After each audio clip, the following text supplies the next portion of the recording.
Welcome to episode 96 of the Inside Job Boards and Recruitment Marketplaces podcast. I am one of your two co-hosts. I'm Stephen Rothberg. And for those who are seeing us on video, you'll notice I'm wearing a little bit of different clothing this time. I'm wearing my Team Canada hockey jersey. And yes, Peter, it's a jersey. It's not a sweater. And no, we will not debate that. Thank you for agreeing. We're all good. I'll let you do the intro in a second.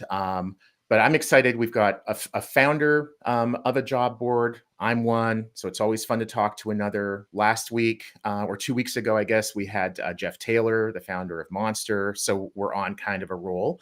The topic that we're going to be discussing today is also going to be talked about a little bit in the Recruiting Brainfood podcast in about a month on March 21st. I'm going to be a guest on that. And Peter, I would imagine that diversity in some way, shape, or form is going to be a big topic of conversation at your RecBuzz conference in about a month. Indeed. Indeed is a whole different subject. But yes, in fact, diversity is one of the many topics, and we have people there from all over the world. Diversity means different things in the U.S. and Canada, in Africa, and those sorts of things. For the record, I'm Peter Zollman, founding principal of the AIM Group. We do consulting, we do conferences, RecBuzz, and content for job boards all around the world. And with us today is Shauna Cole, who is founder and president of HireDiverse.ca, which is why Stephen wore his Team Canada jersey. Shauna is in New Brunswick, which is all the way up in the corner of Canada. Not quite all the way up in the right corner of Canada, but the far eastern corner of Canada. And so diversity in Canada is a bit different from diversity in the States. How is that different, and why do companies in Canada use diversity job boards versus in the States? Yeah, so thank you for having me. I love the throw to Canadian hockey. Yay. A brave time to be doing that too. Anyways, we digress. But yeah, diversity. We know you're not really a hockey fan. This is just a facade. It's just the three of us talking. We can say whatever we want. Whatever we like. So diversity, equity, and inclusion is managed differently than it is in the US here in Canada. So when we think of the words diversity, equity, inclusion in an American context, we're thinking about things like affirmative action, quotas, and stringent requirements from corporations a lot of the time, right? That is a lot of the mental model that goes along with that, because that's in effect how diversity, equity, and inclusion is working in the US. What's interesting is people tend to forget Canada does operate differently in a lot of regards. So when it comes to inclusion programming, most of the time when employers in Canada are making investments in diversity recruitment and hiring and posting on places like HireDiverse.ca, a diversity job board, it's because they want to, right? So they likely have a specific goal that's aligned with some organizational objective or their values, right? And that's why they're making those choices. There are absolutely some sectors in Canada that have more strict diversity, equity, and inclusion requirements, but for the most part, employers are posting with job boards like mine because they believe in that concept, not because they're legally required to. So the employers that are using HireDiverse.ca, other sites that can help them with that in Canada, they're trying to hire the best workforce, right? And in the US, compliance is an issue. Do you have a sense for other countries, UK, markets like the EU, what those look like?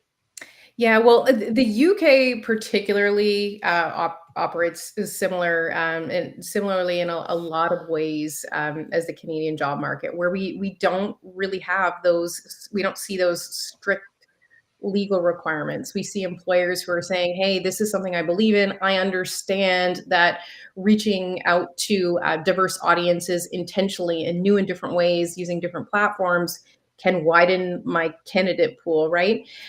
So we see in other areas as well where it's not a legislative requirement. Employers still make choices to focus and invest in diversity and inclusion, particularly in the recruitment space when they're facing challenges with attracting talent and wanting to reach new and different talent pools.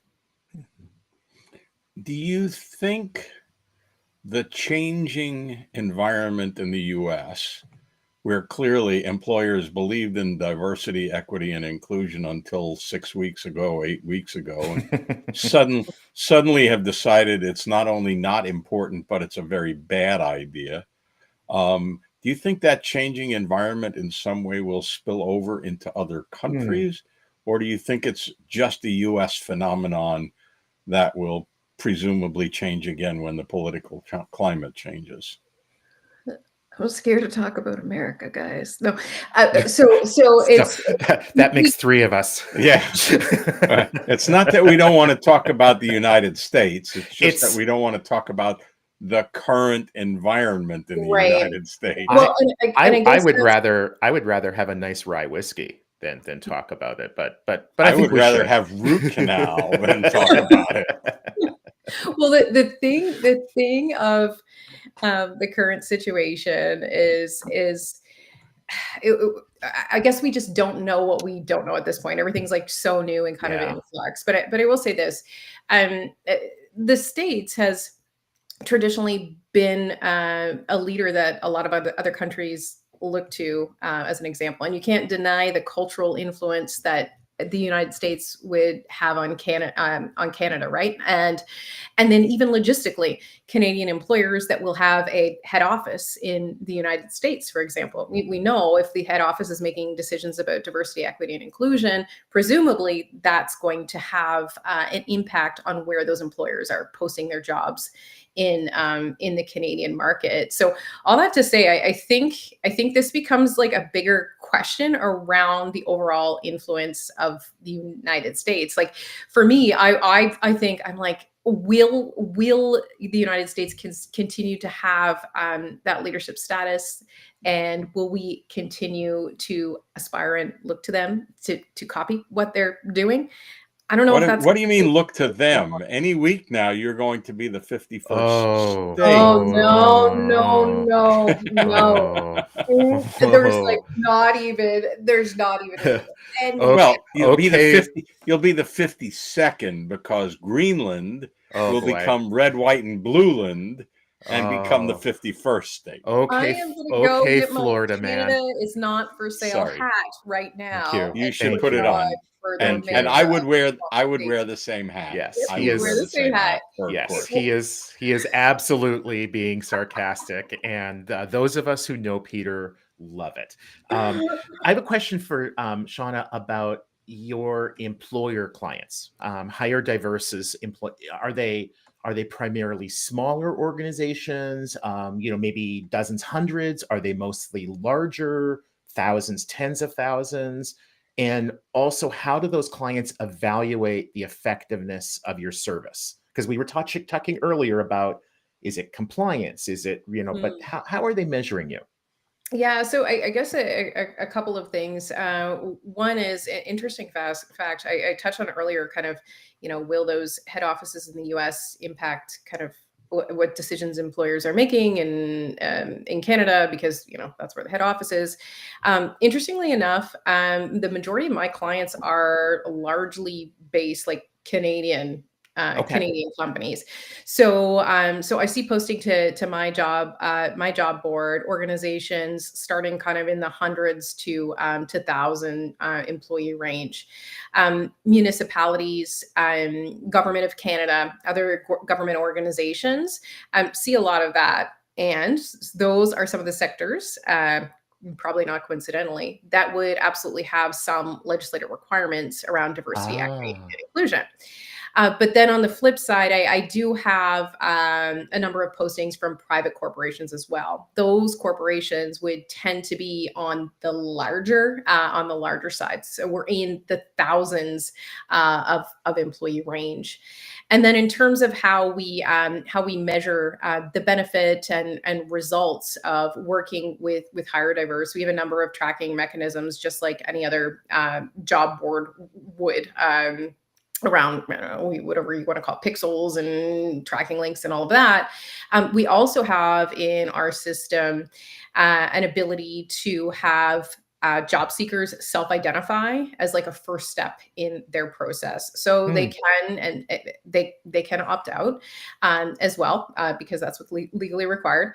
They can choose to self-identify. So they can choose to share with that employer in the opt-in process, kind of what their background is, how they identify, and how they see themselves as part of a traditionally underrepresented group. So that's all built in that infrastructure. So you can tell an employer, for example, that you ran 100 postings with HireDiverse, and we sent you X female, Y disabled, Z maybe transgender, all different kind of diversity metrics. Yeah. And then job board founders, I think you get this. And it's so much of that is on the employer though, as well, to work with us to set up those tracking mechanisms. So depending on how they're collecting the applications and what sort of systems they have in place as well, yes, we can provide that type of data.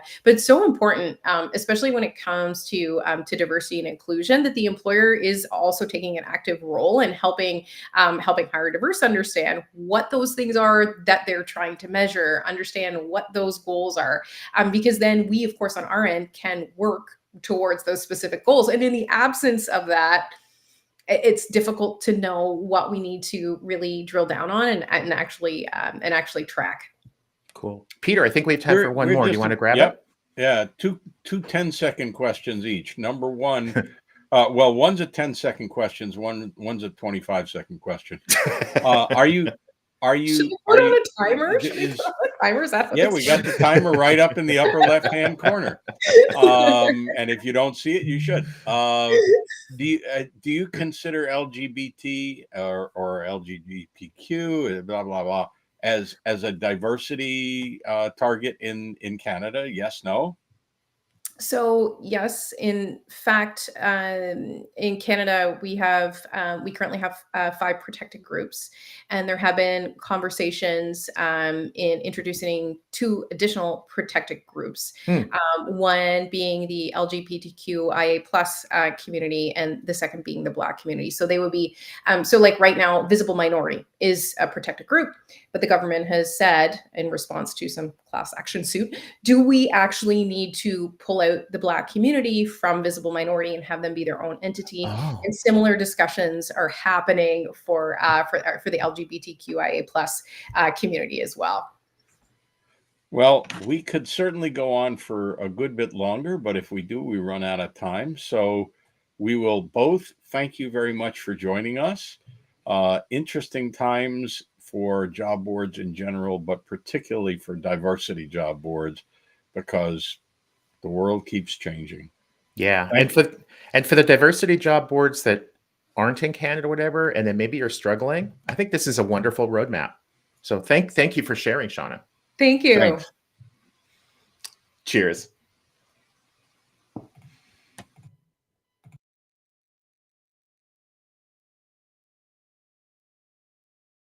The AIM Group provides global business intelligence services, news and analysis, conferences, and consulting about recruitment marketplaces and classified sites worldwide. We've been at it for 25 years. We've worked with some of the biggest names in the business, and most of them are longtime clients. We publish comprehensive, deep dive reports annually on the leading marketplaces in recruitment, autos, real estate, and general merchandise. We also publish the bi-weekly AIM Group Marketplaces Report. Our newest product is a weekly newsletter on recruitment marketplaces. Check out aimgroup.com to sign up or for more information. Our signature conference is RecBuzz. bringing in about 250 C-level executives, investors, and vendors. At RecBuzz, you get to network with counterparts and key industry experts like nowhere else. The 2025 edition is in Vienna,